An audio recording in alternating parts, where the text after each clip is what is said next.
बिस्मिल्लाहिर्रहमानिर्रहीम stock family अस्सलाम वालेकुम and welcome back your on channel stock analysis के पॉइंट ऑफ व्यू से बात करें तो इम्पोर्टेंट न्यूज़ के प्रॉस्पेक्ट से देखेंगे। कमिंग वीक जो कि कल 7 मार्च है उसके ऊपर उस कमिंग वीक को लेके मार्केट किस डायरेक्शन में जा सकती है, क्या हो सकता है, क्या क्या इम्पोर्टेंट न्यूज़ हैं उसको लेके हम बात करेंगे और फिर पीलीपी के डाटा को देखेंगे at the end. So discussion start करते हैं। सबसे पहले जी मॉनेटरी पॉलिसी है ट्यूसडे को जो ज़्यादा चांसेस हैं बिकॉज के जो कि मेंटेन रहने के चांसेस हैं, यानी कि उसी रेट पे ही रहेगा, अनचेंज रहेगा 9.75 एंड जिस तरह के गवर्नमेंट इस एंगल पे गई हुई है कि वो रिलीफ अनएक्सपेक्टेड जो दिया है, तो मे बी ये चांसेस हैं इस तरह के ये शायद कम हो जाए 9.75 से शायद 0.25 मतलब ये थोड़ा डिक्रीज़ भी कर दें, कम भी कर दें, रिलैक्स भी कर दें, तो ऐसी पॉसिबिलिटी है, इस तरफ जानने के चांसेस हैं। एंड सेकंड जो न्यूज़ है उसके ऊपर हम बात करेंगे जी FATF की ग्रे लिस्ट में ही हमें रखा गया है, पाकिस्तान को मज़ीद इसी में ही रहना। तो उसके देखें पॉलिटिकल इंटरनेशनल लेवल के ऊपर मैं अगर बात करूं तो FATF को साथ इस तरह हमारे साथ इस तरह कोई पहली दफ़ा नहीं हो रहा बिकॉज कि हम बेस्ट परफॉर्म करने वाली कंट्रीज़ में थे। और देखें जैसे कि हम एक वार जोन भी है और एक मतलब इंटरनेशनल लेवल पे कैंपिंग भी बनी हुई है, एक पैनल्स भी बने हुए हैं, तो उसके ऊपर ये सिचुएशन चलती रहेगी। और FATF के ऊपर बात करें तो ऐसे मुल्क, ऐसी कंट्रीज़ जिनके जो कि बहुत ज़्यादा पीछे हैं परफॉर्मिंग परसेंटेज से, और वो ग्रे लिस्ट से निकले हुए हैं यानी कि वाइट लिस्ट में हैं, लेकिन परफॉर्म बेहतर करने के बावजूद भी हम ग्रे लिस्ट में हैं, तो ये एब्सोल्युटली नॉट की वजह से ठीक है। एक मतलब आप परफॉर्म भी कर रहे हैं और एक मतलब गैरतमंद होने का भी हम अभी जो सिचुएशन चल रही हुई है, स्टेट हुए हैं, आंखों में आके डाल रहे हैं, तो कह सकते हैं कि ठीक है। बहरहाल पॉलिटिकल सिचुएशन को भी अगर हम देखें तो just for as a business हम देख रहे होंगे। देन एक सीमेंट सेक्टर के पॉइंट ऑफ व्यू से मैं बात करूँ तो सीमेंट सेक्टर के अंदर डिक्लाइन आया 4.75 से लास्ट फैब के मैं अगर बात करूँ तो फैब का डाटा देखा जाए। लेकिन इसके ऊपर हम आगे नेक्स्ट ही न्यूज़ में चल के जो कि बहुत अच्छी न्यूज़ है उसके ऊपर हम मज़ीद सीमेंट सेक्टर के ऊपर बात करते हैं कि इसकी क्या वजह है। और मतलब कि जो लास्ट कल ही हमने वीडियो अपलोड की है कि पैकेज जो IT का पैकेज दिया गया है जो कि बहुत औसम है, और उसके related technically point of view से भी जो कि IT सेक्टर के बड़े जो 6 स्क्रिप्ट हैं, TRG, NetSol, AVN, octopus, tally and SVAS के ऊपर हमने बात की है। और अब देखिए नेक्स्ट बात करते हैं। इमरान खान ने जो अनाउंस की है इंडस्ट्रियल एमनेस्टी पैकेज, ये बहुत, मैं कहता हूँ कि अब तक का इंडस्ट्री को लेके बहुत बड़ा पैकेज है, बहुत अच्छा पैकेज है। और मतलब हो तो पहले जाना चाहिए था। अब देखें ना, जैसे ये गवर्नमेंट आई तो इन्होंने बिजनेसमैन को आंखें दिखाना शुरू कर दी, पकड़ झगड़ शुरू कर दी, यानी कि खौफ व विरास पैदा हो गया बड़े बिजनेसमैन से लेकर एक छोटे SME वाले बंदे तक भी, स्मॉल इंडस्ट्री जो बंदा चला रहा था वो भी खौफज़दा हो गया कि पता नहीं क्या होने जा रहा है। और नैब अब तक की हिस्ट्री में अब तक सबसे ज़्यादा एक्टिव हो गया। तो कहने का मतलब कि वो जो खौफ व विरास था, अब ये चीज़ें अगर पहले ही टाइमली डिसीजन हो चुका तो बेहतर था। लेकिन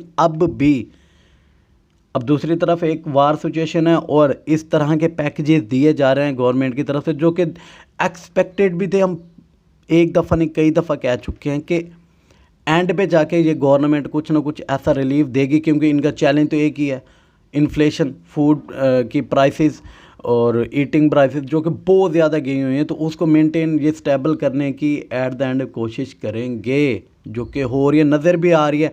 5 rupees per unit electricity relief and now 10 rupees on oil prices relief, मतलब इस तरह के डिसीजन। और इसके ऊपर गवर्नमेंट कॉन्फिडेंट भी है, यानी कि जो एनालिस्ट हैं वो कुछ और ही कह रहे हैं, लेकिन गवर्नमेंट इसके ऊपर कुछ और कह रही है कि हमारे जो बजट हमने रखे हुए थे वहाँ से हमारा कैश बचा हुआ है, रिज़र्व बचे हुए हैं, मेंटेन किए हुए हैं, जो कि हम उसके ऊपर बात कर सकते हैं, क्योंकि 7th रिव्यू भी है IMF की तरफ से, तो वहाँ भी इन्होंने ये चीज़ें पैकेज अनाउंस करनी है, जो कि मुझे अब वो आगे चल के बात करते हैं। लेकिन अभी यहाँ तक की बात करें, यहीं तक कि पैकेज तक की, इस पैकेज के ऊपर बात करें तो देखें सीमेंट सेक्टर, मैं कहता हूँ कि जो कि इमरान खान जो कि इंडस्ट्रियल मतलब कंस्ट्रक्शन पैकेज को लेके जो कि बहुत अच्छी एमनेस्टी स्कीम दी प्रॉपर्टी को लेके, एंड नाउ अगर प्रॉपर्टी के अंदर दिए तो डेफिनेटली स्टील इंजीनियरिंग सेक्टर यानी कि ISL, INIL, ASL steel sector को मैं कहता हूँ बहुत अच्छा बूम मिल सकता है। And now cement sector definitely perform कर सकता है। और देखें ये दो वो सेक्टर हैं, तीसरा जो कि मैंने IT के ऊपर मैंने कल ही बात की है, ये दो वो सेक्टर हैं जो परफॉर्म कोरोना वायरस की सिचुएशन में भी ये परफॉर्म करते रहे। तो अब ऐसा कुछ नहीं है कि ये इनके, हाँ अकामुलेशन मतलब रेट इनके बहुत ज़्यादा नीचे आए हुए हैं। क्या स्ट्रैटेजी किस तरह होना चाहिए टेक्निकली वो हम साथ के साथ डिस्कस करते रहते हैं, लेकिन न्यूज़ के हिसाब से लें तो ये बहुत बड़ा पैकेज है। इंडस्ट्रियल एमनेस्टी स्कीम ये एक रेवोल्यूशन लेके आ सकता है। एंड नाउ अब नेक्स्ट जो न्यूज़ है वो है कि जी IMF, जो कि मैं कह चुका हूँ कि 7th रिव्यू है, स्टार्ट होने जा रहा है, जिसके ऊपर ये एक न्यूज़ है गवर्नमेंट की तरफ से कि वो गवर्नमेंट कॉन्फिडेंट है 1.5 billion fuel subsidy and IMF की तरफ से जो मतलब कि इन्होंने एडजस्ट करवाना। तो कहने का मतलब ये है कि ये चीज़ें एक अच्छा आने वाले दिनों में स्टॉक एक्सचेंज के लिए अच्छी चीज़ें साबित हो सकती हैं।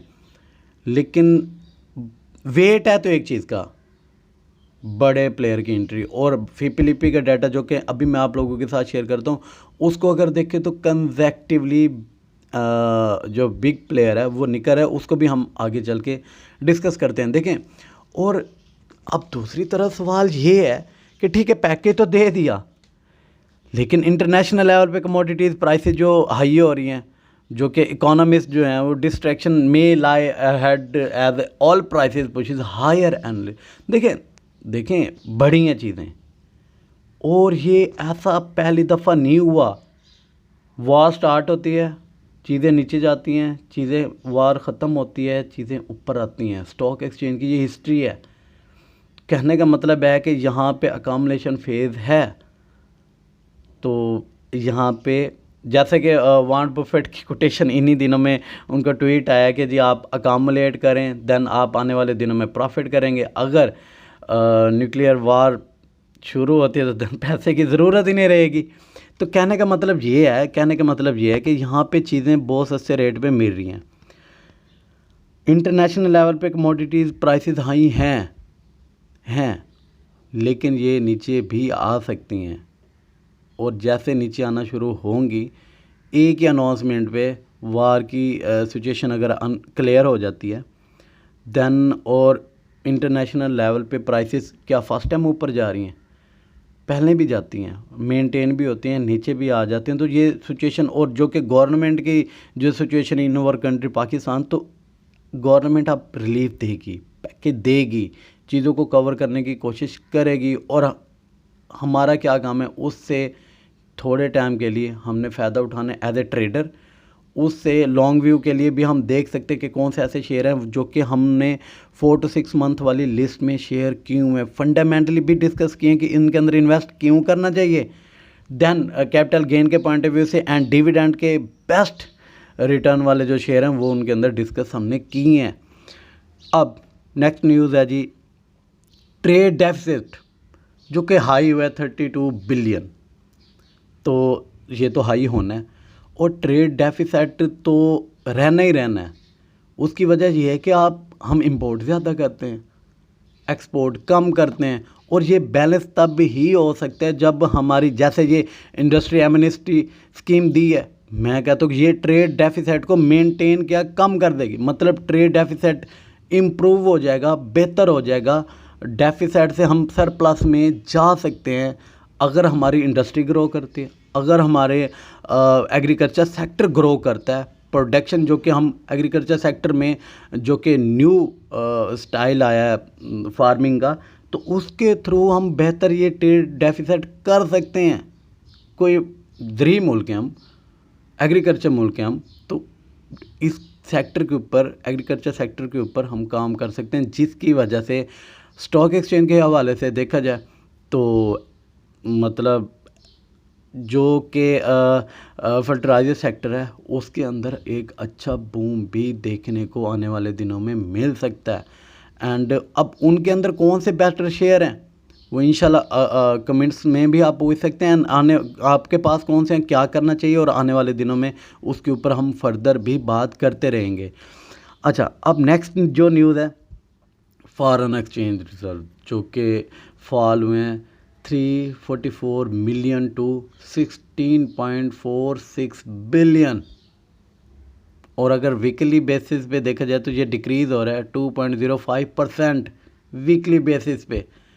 अब फॉरेन एक्सचेंज रिज़र्व के पॉइंट ऑफ व्यू से बात करें तो एक्चुअली ओपन मार्केट के पहले हमने उसे एक लेवल पे स्टॉप किया हुआ था, और फिर हम चाह रहे थे कि ये ओपन मार्केट के तहत ही चले, जो कि रेट होना चाहिए था 160 and 165 round about this figure. लेकिन क्या है कि ये एक्सचेंज रिज़र्व अब 177 एंड 178 तक और 175 एंड 177 तक ये मतलब कि हाई है। अब ये क्यों हाई है, वी नो वेरी वेल कि हमने IMF की बहुत सारी शराइत मानी, पैकेज लिया, उसकी वजह से भी है। अब ये जो कि रिज़र्व बेहतर हो सकते हैं, जो कि गवर्नमेंट भी उसके ऊपर कॉन्फिडेंट है। और अब रिज़र्व के पॉइंट ऑफ व्यू से देखें, स्टैंडर्ड बैंक की तरफ से जो इस तरह की न्यूज़ आई है, तो जो न्यू मनी है वो नहीं छापी गई, वो नहीं देखा गया, जस्ट आपने बोरोइंग की है और वो रिज़र्व मेंटेन किए हुए हैं। और अगर आप थोड़ी सी मनी प्रोडक्शन की तरफ भी जाते हैं, यानी कि थोड़ी अमाउंट आप मतलब स्टेट बैंक की तरफ से जो कि थोड़ा और प्रोड्यूस हो सकती है, तो ये चीज़ें टैकल ऑन हो सकती हैं, बेहतर हो सकती हैं। और जो कि बिग पैकेज है IT पैकेज को लेके, बिग पैकेज है एमनेस्टी स्कीम को लेके, और बिग पैकेज है आपकी प्रॉपर्टी के रिलेटेड आपने जो एमनेस्टी स्कीम दी है। तो मैं कहता हूँ कि उनकी वजह से फॉरेन इन्वेस्टमेंट आ सकती है, बेहतर ये मतलब ये चीज़ें भी, रिज़र्व भी हमारा सेटल डाउन हो सकता है। नेक्स्ट न्यूज़ जो कि मैं ऑलरेडी शेयर कर चुका हूँ कि पाकिस्तान इस चीज़ को कॉन्फिडेंट है लेके कि जो कि उन्होंने सब्सिडी दी है, लेकिन एनालिस्ट एज ए जो कि फिनंशियल एनालिस्ट हैं वो इनके ऊपर कुछ और ही कह रहे हैं कि जी ये जो बिलियन, ये जो 250 मिलियन का ये पैकेज बनता है, तो ये कहीं और प्रोडक्टिव इस्तेमाल हो सकता था, लाइक एज, ये सियासी तौर पे ये कमेंट है, लेकिन एज ए बिज़नेसमैन ही हमने इसे लेना है कि ये वाला पैकेज इस्तेमाल किया जा सकता था किसी और प्रोजेक्ट के हिसाब से, यानी कि अगर रिलीफ ही देना था तो और तरह से रिलीफ देना चाहिए था। अब एक कमेंट्स ये कि रिलीफ, अब देखें ना, एक ऐसा पर्सन जो कि बहुत ज़्यादा इनकम रखता है, लाखों करोड़ों की, उसके लिए भी ये सेम सब्सिडी है। और एक ऐसा पर्सन जो कि 2 वक्त की रोटी भी नहीं खा सकता, उसके लिए भी ये सेम है। तो कहने का मतलब ये है कि ये किसी और थ्रू ये पैकेज देना चाहिए था। लेकिन अगर ओवरऑल हमने चीज़ें मेंटेन करनी है, ओवरऑल हमने प्राइस ऑफ कमोडिटी को थोड़ा लेके चलना है, थोड़ा देखना है और रिलीफ देना है, तो डेफिनेटली ये उस एंगल से कह सकते हैं ये ठीक भी है। अब आने वाले दिनों में गवर्नमेंट इसके ऊपर क्या एक्शन लेती है, ये वेरी इंपॉर्टेंट है। क्या होता है, पॉलिसीज़ गवर्नमेंट के आने वाले दिनों में बहुत मैटर करती हैं, जो कि जिस तरह से अग्रेसिव डिसीजन लिए जा रहे हैं, लग ये रहा है कि चीज़ों को, चाहे क्योंकि 4 साल से तो पीछे यही बात हो रही है कि लॉन्ग टर्म डिसीजन है। अब ये शॉर्ट टर्म डिसीजन की तरफ भी ये जाके थोड़ा चीज़ों को कंट्रोल कर सकते हैं, चीज़ों को कंट्रोल कर सकते हैं, देख सकते हैं। और मार्केट जो कि स्टैंड अभी भी बेहतर लेवल पे कर रही है। अब आखिरी बात हम करते हैं जी फिपी लिपी के डाटा को देख के। अगर मैं बात करूं यानी कि लास्ट वर्किंग डेज़ का, तो फिपी लिपी के डाटा को देखें तो इंडिविजुअल 2.44 एग्ज़िट हुआ है, फॉरेन कॉरपोरेट्स एग्ज़िट हुई हैं, इंश्योरेंस कंपनीज इन हुई हैं, म्यूचुअल फंड 0.75 से आउट हुआ है, अदर ऑर्गेनाइजेशन भी आउट हो रही है, ओवरसीज़ पाकिस्तानी बाय कर रहा है, बैंकर्स अकामुलेट करें 1.58 बाय करें, ब्रोकर बाय करें 3.32। और ये जो डाटा है, ये नेक्स्ट जो शीट है, ये होल वीक की है, होल वीक की ये मतलब ये डाटा है, मतलब 28 फ़रवरी से 4 मार्च तक। अगर पूरे हफ्ते में देखें तो क्या हुआ है कि फॉरेन कॉरपोरेट 3.27 से एग्ज़िट हुई हैं। एंड म्यूचुअल फ़ंड को अगर हम देखें तो म्यूचुअल फ़ंड 1.91 से एग्ज़िट हुए हैं। देखिए ये दो बड़े प्लेयर हैं और ये कंसेक्टिवली कंटिन्यूसली एग्ज़िट हो रहे हैं। इंडिविजुअल की बात की जाए तो 0.78 इन हुआ है, यानी कि बाइंग साइड पे रहा है। कंपनीज 1.68 बाइंग साइड में है एंड ब्रोकर 1.03 बाइंग साइड पे हैं, बैंकर्स 0.72 बाइंग साइड पे हैं, अदर ऑर्गेनाइजेशन भी बाइंग साइड पे हैं। लेकिन अब इस डाटे को देखते हुए हम क्या कर सकते, क्या मतलब कि बिग प्लेयर की स्ट्रेटजी अभी एग्जिट कर रहा है। डेफिनेटली इन्होंने म्यूचुअल फंड वालों ने रिटर्न देना होता है, रिटर्न देना होता है तो कहाँ से कमा के देंगे।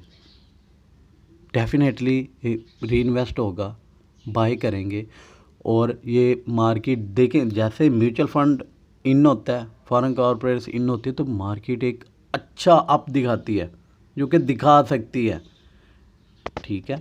एंड लास्ट में ये है, लास्ट में डिविडेंड वाले सेक्टर आप लोगों से शेयर किएंगे, बेस्ट डिविडेंड कौन से देने वाले हैं, मतलब वो चीज़ें, वो शेयर्स बाय इन दिनों में करना चाहिए। और इन दिनों में जो ज़्यादा मतलब uncertain situation, unclear situation, uncertainty के अंदर जो लो बीटा शेयर्स होते हैं, म्यूचुअल फंड या बड़े प्लेयर उनके अंदर इन्वेस्ट कर रहे होते हैं। लाइक आप देखेंगे OGDC PPL इन दिनों में पिछले इस वीक में बहुत अच्छा परफॉर्म किया। तो ऐसे शेयर परफॉर्म करते हैं इन अनसर्टेनिटी की सिचुएशन में। तो कहने का मतलब है कि जो हाई वॉलेटाइल शेयर हैं उनके अंदर बड़े प्लेयर इस सिचुएशन में इन्वेस्ट नहीं करते। जो कि मेंटेन रहने वाले, यानी कि कोई ज़्यादा ना अप ना ज़्यादा डाउन होने वाले शेयर्स होते हैं, उनके अंदर इन्वेस्ट होती है। बिकॉज कि अगर कोरोना वायरस के अगर मैं लिंक करूं, आप दोस्तों को लिंक करके बताऊं, तो उन दिनों में म्यूचुअल फंड टोटली इन्वेस्ट कर रहा था लो बीटा वॉल्यूम, वो लो बीटा के, बीटा कहते हैं रिस्क को लेके। तो लो बीटा वाली सिचुएशन के अंदर शेयर्स के अंदर इन्वेस्ट कर रहे थे। और वो कौन से शेयर हैं ऑलरेडी डिस्कस भी किए हुए हैं, और आने वाले दिनों में भी अगर कोई इंशाल्लाह टाइम मिला तो ज़रूर वो भी आपको लोगों के साथ डिस्कस करेंगे। और अब तक के लिए इतने। इंशाल्लाह कमिंग डेज़ में जो कमिंग वीक है वो मार्केट को एक वेट तो बिग प्लेयर का है, ठीक है, ऐसा नहीं है कि, और वो किसी भी टाइम किसी भी सिचुएशन पे एंट्री कर सकते हैं। बाकी न्यूज़ को देख के आप लोगों को किस हद तक मार्केट की डायरेक्शन किस तरफ लगती है, आप लोग कमेंट्स में नीचे बता सकते हैं। सो अब तक के लिए इतना ही। अपना ख्याल रखें और अपने इस चैनल का ख्याल रखें।